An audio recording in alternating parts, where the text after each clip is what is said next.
आता बातमी येते म्हणजे 5Gच्या संदर्भातील दिवाळीपासून जिओचा 5G धमाका सुरू होणार आहे। रिलायन्स जिओ 5G इंटरनेट सेवा दिवाळीपासून सुरू होणार असल्याची घोषणा रिलायन्स इंडस्ट्रीजचे चेअरमन मुकेश अंबानी यांनी केलेली आहे।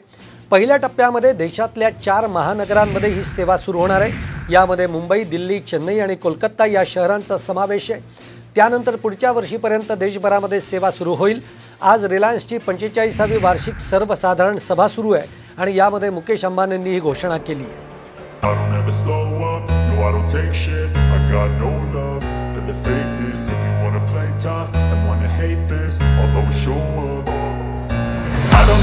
आपण बघतोय 5G नेटवर्कमध्ये मिलीमीटर वेव्ह स्पेक्ट्रमची महत्त्वाची भूमिका असणार आहे।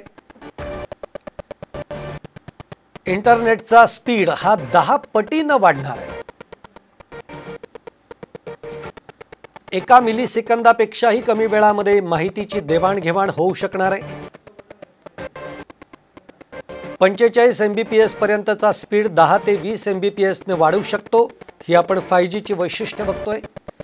5G मुळे 99% पर्यंत ऊर्जा बचत होऊ शकणार आहे। कोणत्याही भागामध्ये नेटवर्क स्पीड आणि कनेक्टिव्हिटी अत्यंत उत्तम असेल। 5G मुळे बॅटरीचा कमी वापर होणार आहे। ही काही 5Gची वैशिष्ट्ये आपण बघितली आहेत।